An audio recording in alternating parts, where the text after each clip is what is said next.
আর মুসা আলাইহিস সালাম বলে কি, যে যুবক কি বলে যে আমার অর্থ সম্পদ যেন কমায় দেয়। এটা বলছে কার কাছে? জামানার পয়গম্বর মুসা আলাইহিস সালামের কাছে বলছে। তোর পর আল্লাহর সাথে দিদার করার জন্য যাইতেছে। এই বলার পরে লোকটা মুসা আলাইহিস সালাম সামনের দিকে যায়। সামনের দিকে যাইতে যাইতে এরকম ভাবে একজন মহিলা পর্দার আড়াল থেকে বলতেছে, জামানার পয়গম্বর মুসা, আমার তো জায়গা জমি নাই, অর্থ সম্পদ নাই, আপনি আল্লাহ তাআলাকে বলবেন আল্লাহ তাআলা যেন আমার কি করে নিয়ামতকে বাড়ায়া দেয়, আমার যেন অর্থ সম্পদ বাড়ায়া দেয়।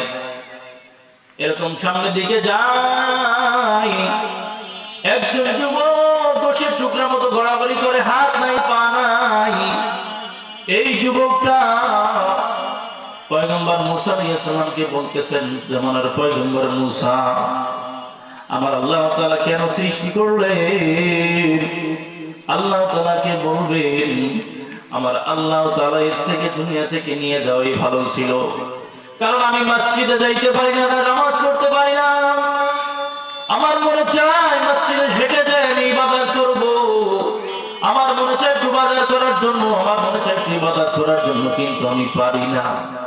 ও পয়গম্বর, আপনি আল্লাহ তাআলাকে এই যে কথাটা বললাম এটা আপনি জানায় দিয়েন। জামানার পয়গম্বর মুসা আল্লাহর সাথে দিদার করা শেষ। দিদার করার পরে যখন চলে আসবে তখন ওই কথাগুলো মনে পড়ে গেল। আল্লাহ তাআলাকে বলতেছেন, মালিক, পথের মধ্যে আসছিলাম, তিনজন ব্যক্তি আমাকে এই বলে দিছে। এবার মুসা আলাইহিস সালামকে আল্লাহ তাআলা মেসেজ দিয়ে দেয়, যে ব্যক্তি গোশের টুকরার মতো ঘোরাঘুরি করতেছিল তাকে অনর্থক সৃষ্টি করে নাই। আফা হাসিবতুম আন্নামা খালাকনাকুম আবাসা, আল্লাহ তাআলা অনর্থক সৃষ্টি করেন না, তাকে সৃষ্টি করেছি জাহান্নামের পাশে, দরজার পাশে জানলা আছে একটা, ওই জানলার ছিদ্রটা বন্ধ করে দেওয়ার জন্য তাকে সৃষ্টি করেছি।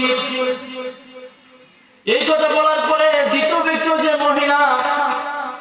মহিলার ব্যাপারে আল্লাহ তাআলা বলে দিয়েছেন, ওই মহিলাকে বলবো আমার শুকরিয়া আদায় করার জন্য। আর প্রথম যে ব্যক্তি বলছিল আমার এত অর্থ সম্পদ দরকার নাই, তাকে না শুকরিয়া আদায় করতে বলবা।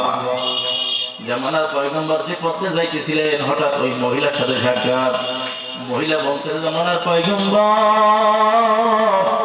আপনাকে যে কথা বলছিলাম আল্লাহ তাআলার কাছে আপনি বলছেন কিনা? জি হ্যাঁ বলেছি। কি বলেছে? আল্লাহ তাআলা বলেছেন যে তুমি এক কাজ করো, তোমাকে অনর্থক সৃষ্টি করা নাই, তোমাকে জাহান্নামের দরজার পাশে জানলা আছে, ওই জানলার পাশে একটা ছিদ্র আছে, ওটা বন্ধ করে দেওয়ার জন্যই তোমাকে সৃষ্টি করা হয়েছে। এই কথা যখনই বললো তখন সাথে সাথে বলছে আলহামদুলিল্লাহ, কারণ আল্লাহ তাআলা আমাকে অনর্থক সৃষ্টি করে নাই, আমাকে তো একটা কাজের জন্যই সৃষ্টি করেছে। যখন আলহামদুলিল্লাহ বলেছে সাথে সাথে হাত পা ভালো হয়ে সুস্থ হয়ে সোজার লোকটা হাঁটা শুরু করে দিয়েছে। সুবহানাল্লাহ বলেন।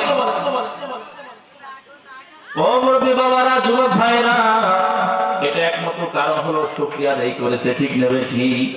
আর মহিলাটাকে যখন এই মেসেজ দেওয়া হলো আপনি আল্লাহ তাআলা শুকরিয়া আদায় করেন, মহিলাটা বলতেছে না না, আল্লাহ তাআলা আমাকে অর্থ সম্পদ দেয় নাই, কেমনই শুকরিয়া আদায় করব? যখন না শুকরিয়া আদায় করছি, অমনি ঘর কিতাবে লেখে তার যে মাথার টিকলি আছে ওটা উড়াই নিয়ে চলে গেছে, তার যে ঘরের টিন ছিল ওটা উড়াই নিয়ে চলে গেছে। আর তৃতীয় ব্যক্তি, ওই যে প্রথম তার সাথে সাক্ষাৎ হয়েছিল, ওই ব্যক্তিকে বলতেছেন না শুকরিয়া আদায় করার জন্য। ওই ব্যক্তি বলতেছে আমাকে এত নিয়ামত দিয়েছেন, আল্লাহ তাআলা এত নিয়ামত দিয়েছেন, আমি তো না শুকরিয়া আদায় করতে পারি না। ওই লোকটার সাথে সাথে বলেছে আলহামদুলিল্লাহ, আর সাথে যে সম্পদ ছিল তার ডবল হয়ে গেছে। সুবহানাল্লাহ। এই জন্য বলি ভাই, যখনই যেখানে থাকি না কেন সর্বদা আল্লাহ তাআলা শুকরিয়া আদায় করতে হবে। কথা ঠিক না ঠিক? হ্যাঁ, আল্লাহ তাআলা শুকরিয়া আদায় করতে হবে।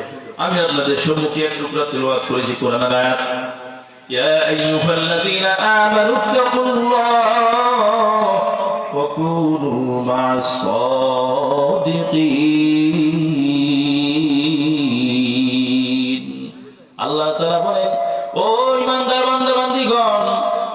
তাআলাকে ভয় করো। কাকে ভয় করবা?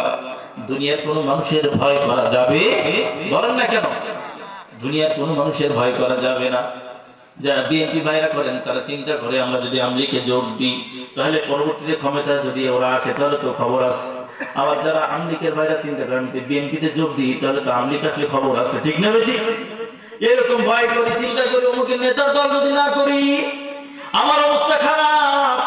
নেতারও নেতা আছে কে যেরকম আমার আল্লাহ। ওই আল্লাহ তাআলাকে ভয় করতে হবে। ইয়া আইয়ুহাল্লাযীনা আমানু তাকুল্লাহ ওয়া কুনু মা'আস সাদিকিন। আল্লাহ তাআলাকে ভয় করতে হবে।